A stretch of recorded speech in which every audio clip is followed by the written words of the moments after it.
Hello viewers, নমস্কার। আশা করি ভালো আছেন। আপনাদের আশীর্বাদে আমি ভালোই আছি। আজকে আমি আপনাদের জন্য নতুন আরেকটা গুরুত্বপূর্ণ ভিডিও নিয়ে চলে এসেছি। আমার কাছে এসেছে পালসার N160 BS6 গাড়ি, নিউ মডেল, একদম নতুন গাড়ি, ব্র্যান্ড নিউ। গাড়িটার যেটা সমস্যা হচ্ছে, সেলফ স্টার্টিংয়ের সমস্যা হচ্ছে। কী কারণে সেলফ স্টার্টিংয়ের সমস্যা হচ্ছে সেই বিষয় নিয়ে আজকের ভিডিওটা। আর সেলফ স্টার্টিং না হওয়ার কারণটা কী কী কারণে হতে পারে সেই বিষয় নিয়ে আজকের ভিডিওটা। আর সেলফ স্টার্টিংয়ের প্রবলেমটা কেন হচ্ছে সেই ব্যাপারটাও আজকে আমি আপনাদের সাথে আলোচনা করব। তো চলুন, আমি সুব্রত, আপনারা দেখছেন সুব্রত বাইক চ্যানেল। সবার ফার্স্ট আমি ব্যাটারিটা চেক করে নিচ্ছি সেলফ মেরে। দেখুন, আমি ব্যাটারিতে ঠেকিয়ে সেলফ মারছি, ব্যাটারি বেশি ডাউন হচ্ছে না।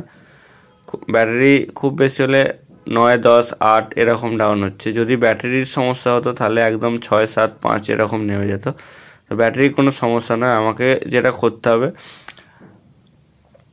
ব্যাটারির সমস্যা নয়, আমি তারপরেও আমি আরেকবার দেখে নেবো সেলফটাকে।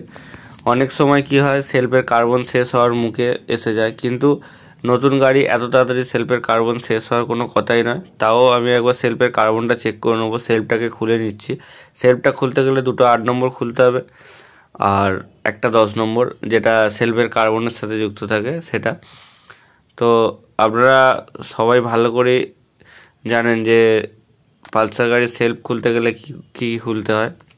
এই গাড়িটার সেলফটা অনেকটাই অন্য কোনো গাড়ির সাথে ম্যাচ হয় না। আর দ্বিতীয় নম্বর হচ্ছে, একটা 8 নম্বর ইজি খুলে যায়, আর একটা 8 নম্বর, এই যে টাইমিং চেন টেনশনারটা রয়েছে তার জন্য ওই 8 নম্বরটা পুরোপুরি বেরোয় না, একটুখানি চাগিয়ে ধরে আস্তে করে টেনে বের করতে হয়।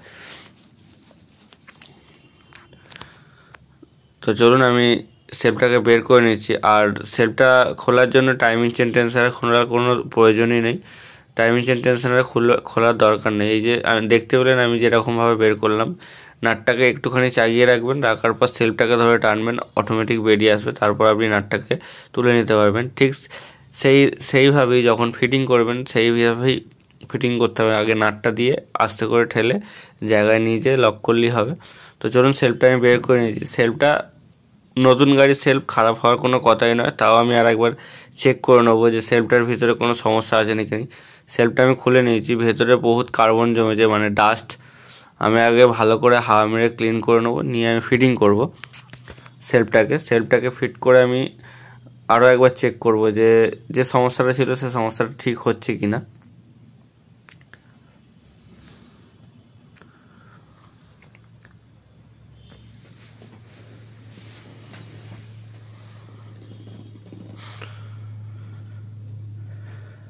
তো ভিউয়ার্স, যদি সেলফ মানে কীভাবে কার্বন লাগাতে হয় বা কীভাবে সেলফের কার্বন ফিট করতে হয়, পালসার বলুন অন্য কোনো যে কোনো বাইকের, যদি না জানা থাকে অবশ্যই আমাকে কমেন্ট সেকশানে কমেন্ট করবেন। আমি পালসার বা অন্য কোনো গাড়ির সেলফ কার্বন কীভাবে চেঞ্জ করতে হয় সেই ভিডিও আমি বানিয়ে দেবো। আর যদি পালসারেরই হয় পার্টিকুলার, তাহলে আমি পালসারের ভিডিও অলরেডি বানানো আছে, ডেসক্রিপশানে লিঙ্ক দিয়ে দেবো, সেখানে যেয়ে দেখে নেবেন। তো চলুন, সেলফটা আমি লাগিয়ে নিই। সেলফটাকে লাগিয়ে নেওয়ার পর অবশ্যই চেক করে নেবেন যে ভোল্টেজ ঠিকঠাক আসছে কি না, সেলফ ঠিকঠাক ঘুরছে কি না।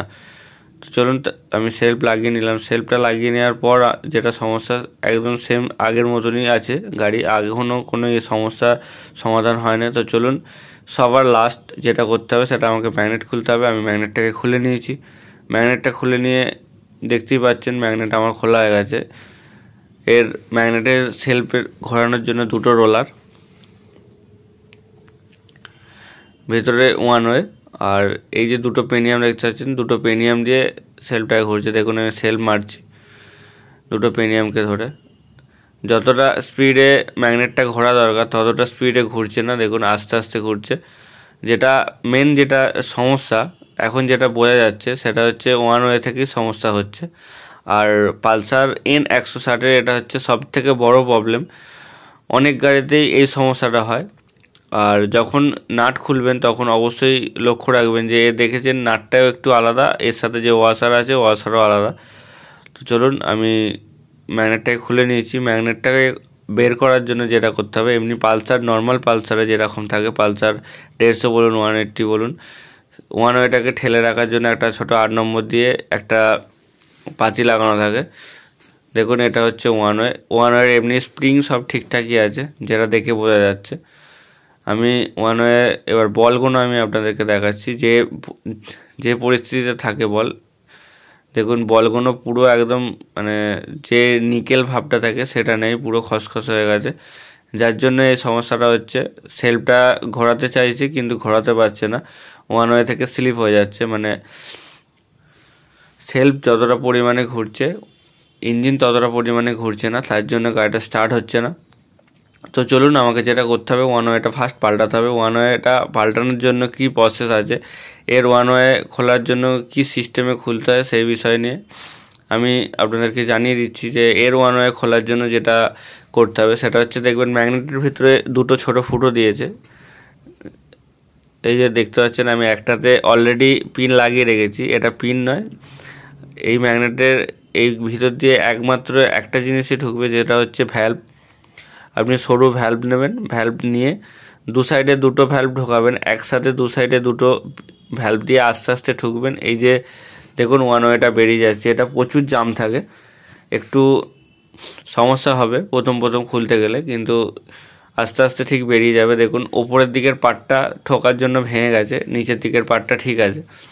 আমি নতুন ওয়ান ওয়ে নিয়ে এসেছি, পালসার N160 নতুন ওয়ান ওয়ে পাওয়া যায়। এটা নর্মাল অন্য কোনো বাইকের মতন নয় যে অন্য কোনো বাইকের মতন ওয়ান ওয়েটার সাথে নাট বল্টু থাকে, এটা নাট বল্টু নয়, এটাকে শুধুমাত্র ঠুকেই ফিটিং করতে হবে আর ঠুকেই খুলতে হবে। তো বন্ধুরা যখন এটা কাজ করবেন অবশ্যই একটু সাবধানের সাথে ঠুকবেন, যেন ড্যামেজ না হয়ে যায়। তাহলে এতে করে কি হবে, ড্যামেজ হয়ে গেলে সেলফটা আবার সমস্যা হবে। তো চলুন আমি ওয়ান ওয়েটাকে ঠুকে নিচ্ছি। ওয়ান ওয়ার এটা ঠুকে নেওয়ার পর আমি সব রোলারগুলোকে ফিট করব।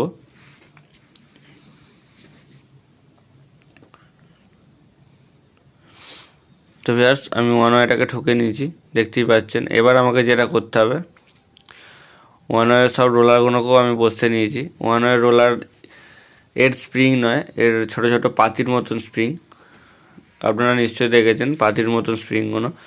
আমি এবার ওয়ান ওয়েটাকে লাগিয়ে নিচ্ছি, নিয়ে ম্যাগনেটটাকে ফিট করব।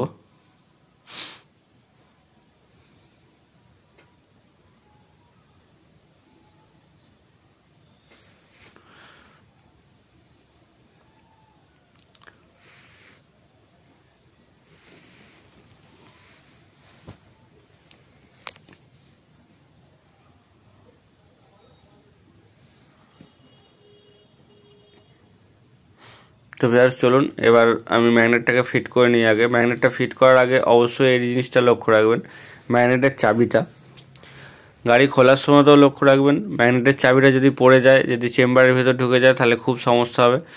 আর ম্যাগনেট ফিটিং করার সময়তেও লক্ষ্য রাখবেন যে চাবিটা যাতে না পড়ে যায়। অনেক সময় চাবিটা ইজি থাকে, গ্রিস দিয়ে লাগিয়ে নেবেন, কোনো সমস্যা হবে না।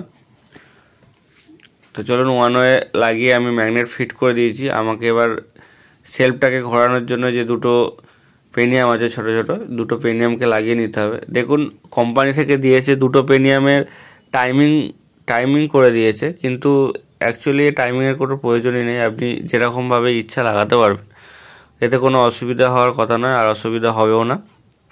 তাও চেষ্টা করবেন টাইমিংটা সোজা রেখে ফিটিং করার।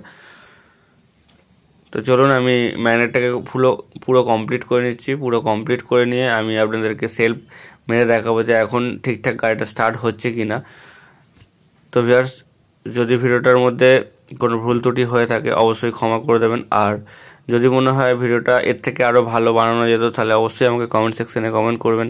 আর যদি কোনো মিস্ত্রি বন্ধু আমার ভিডিও দেখে থাকেন, যদি মনে হয় যে না আমি আপনাদেরকে একটুখানিও সাহায্য করতে পেরেছি, তাহলে অবশ্যই ভিডিওতে লাইক এবং ভিডিওটি শেয়ার করতে ভুলবেন না। আর যে বন্ধুরা আমার চ্যানেলে প্রথমবার এসেছেন, এসে আমার ভিডিও দেখছেন, অবশ্যই চ্যানেলটিকে সাবস্ক্রাইব করে দেবেন। সাবস্ক্রাইবের সাথে সাথে পাশে থাকা বেল আইকনটাতে অল অপশানে প্রেস করে দেবেন, যাতে নেক্সট কোনো গুরুত্বপূর্ণ ভিডিও সবার প্রথমে আপনাদের কাছে পৌঁছে যায়। আরেকটা গুরুত্বপূর্ণ কথা, যেটা হচ্ছে সেলফের ওয়ান ওয়েটা খারাপ হওয়ার কারণ। সেলফের ওয়ান ওয়েটা খারাপ হওয়ার কারণ সবথেকে মেন বড়সড় কারণ যেটা হচ্ছে, আপনারা যে ভুলটা করে থাকেন সেটা হচ্ছে গাড়ি গিয়ার অবস্থাতে রেখে দিয়ে আপনারা সেলফ মারেন। এতে করে কি হয়, সেলফের ওয়ান ওয়েতে চাপ পড়ে, এর জন্য ওয়ান ওয়েটা আরও তাড়াতাড়ি খারাপ হয়। তো চলুন আমি এবার গাড়িটাকে স্টার্ট করে আমি আপনাদেরকে দেখাচ্ছি যে গাড়িটা ঠিকঠাক স্টার্ট হচ্ছে কিনা। তো বন্ধুরা দেখা হচ্ছে নেক্সট ভিডিও, ধন্যবাদ।